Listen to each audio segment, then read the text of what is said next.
guys! Welcome back to my channel. This is Krisha M. And ito yung first video ko ngayong 2021. Mag-get ready with me lang tayo. Chill lang. Kasi pupunta din kami ngayon sa Laguna. So, kailangan ko medyo mag-ayos.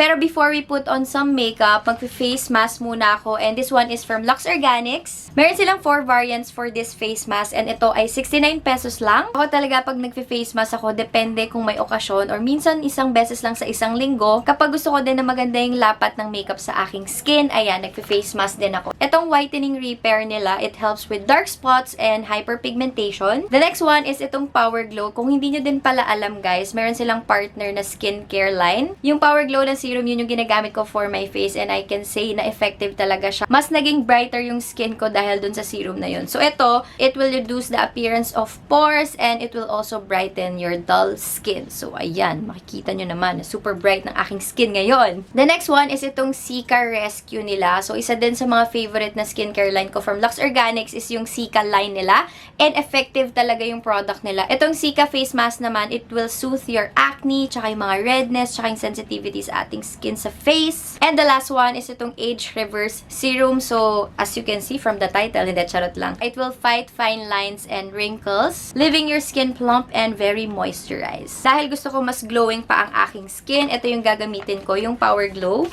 Yung mga excess nitong face mask, syempre pwede natin ilagay yan sa siko, sa batok, sa tuhod. Kasi sobrang dami na nakalagay dito na excess na serum. Okay din na bago kayo matulog, maglagay kayo ng face mask. Kung gusto nyo talaga kinabukasan, ang ganda-ganda ng skin nyo. Pero ako, sa Get Ready With Me ko siya gagamitin. Isin lang natin sa nose part.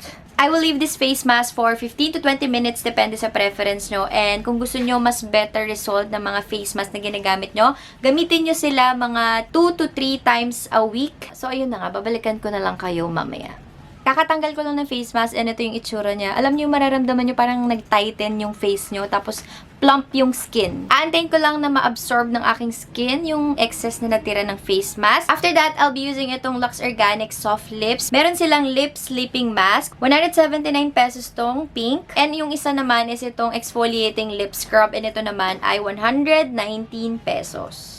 Yung exfoliating lip scrub is made from fine ground walnut shell powder kasi 'di ba yung alam natin ng mga lip scrub na nabibili natin sa online, yung iba sa sugar talaga ginagawa. Pero ito, walnut and shell powder. Kaya kung mapapansin nyo, hindi masyadong buo yung lip scrub na to. Kumbaga maliliit lang yung tiny beads niya sa loob. This is alcohol and paraben free. It's made in Korea. Ang sabi dito, exfoliating lip scrub is an easy to use mess-free product that instantly buffs away dry skin, giving your lips a more smooth texture. Meron din siyang shea butter and vitamin E and it will hydrate your dry lips and chapped lips too. So, ayun na nga, ilagay na natin siya. Actually, ito, hindi ko siya araw-araw ginagamit. Depende lang kapag feel ko na sobrang dry yung lips ko at kailangan ko mag-exfoliate, dun ko siya nilalagay. So, minsan, dinadamihan ko kasi nga feeling ko kulang kapag konti lang. Pero again, depende naman yan sa preference nyo. Nasa squeezy tube siya. And, ayan yung kanyang itsura. Maglalagay lang sa finger ko para hindi ko siya madump mismo sa aking lips. I-rub ko siya for 30 to 60 seconds. Depende sa preference nyo.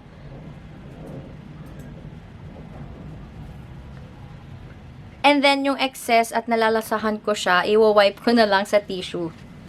Nawala na yung dryness na nararamdaman ko kanina, yung parang may mga guhit-guhit sa lips. Next naman natin is my favorite, itong Lip Sleeping Mask. And sabi nila, dupe daw to sa Laneige. Hindi ko pa natatry yun, so I can't say. Pero ito ay with vitamin E, shea butter, and macadamia oil. Paraben and alcohol-free as well. Sabi dito, it is enriched with vitamin E and soothe the delicate lip area with added benefits of shea butter and macadamia oil. It repairs dry and chapped lips from environmental factors and harsh weather conditions, transforming them to soft moisturized lips in the morning. Ayan pala, napansin ko, natutuyo na yung serum na nilagay natin kanina, yung galing sa face mask. And ang ganda ng effect niya. Alam niyo yun, ready na for makeup. Pero ayun nga, every night ginagamit ko tong Lip Sleeping Mask. Sobrang favorite ko talaga to. Kasi napansin ko, mas plump yung lips ko. Tsaka yun nga, hindi na siya masyadong nagdadry. Hindi katulad dati na kapag nag-a-apply ako ng mga lipstick, talaga makikita nyo may mga lines. Gagamitin ko lang din yung finger ko. And then, ilalagay ko siya on my lips.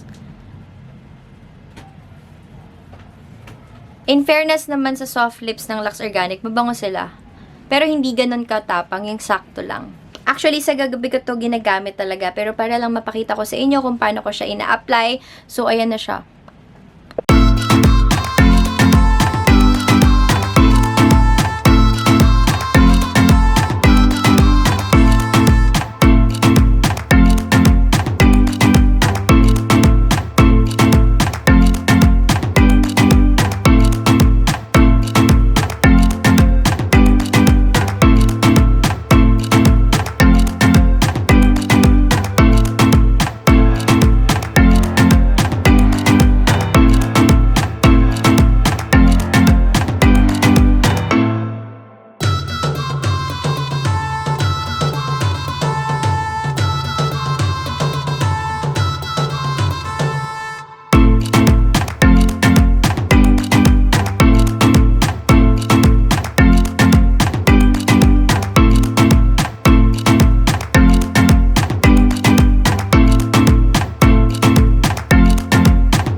Lahat ng ginamit ko nasa description box para hindi nyo ma-miss. And if ever din na gusto nyo itry itong mga face mask na to and itong soft lips exfoliating lip scrub and lip sleeping mask, available sila sa Watsons, online and offline. Pwede din deliver. Meron din sa Shopee, sa Lazada. So, mabilis nyo lang silang mabibili or mabilis nyo lang silang makikita. So, that's it for today's video. Sana nag-enjoy ko kahit sobrang iksi lang nitong video natin. And ano ba, kamusta kayo nitong New Year? Ano mga ginawa nyo? Kami nung New Year, ayun, kainan, inuman, pero nakinood lang kami ng fireworks sa mga kapitbahay. Buti na lang meron. At least nag-enjoy din si Kel. Sobrang excited na ako for this coming 2021. At sana din maging back to normal na ang lahat kasi nakakamiss din maggala, mag-travel, 'di ba? Yun kasi yung way natin sa pag-unwind. Yun nga, napadaldal lang ako ng kaunti para kahit papaano meron tayong kwentuhan portion dito. So, comment down below kung ano yung ginawa nyo nung New Year. And if ever din na may travel plans kayo, comment down below kasi kami meron talaga last year pa pero na-postpone nga siya sa Ilocos. I mean, sa La Union pala. Hindi pa namin sure kung pwede na ngayong taon, pero sana pwede na. So, ayun na for this video. Sana nag-enjoy kayo. And syempre, don't forget to subscribe to my channel, like this video, and follow me on my social media accounts. And I'll see you on the next one. Bye!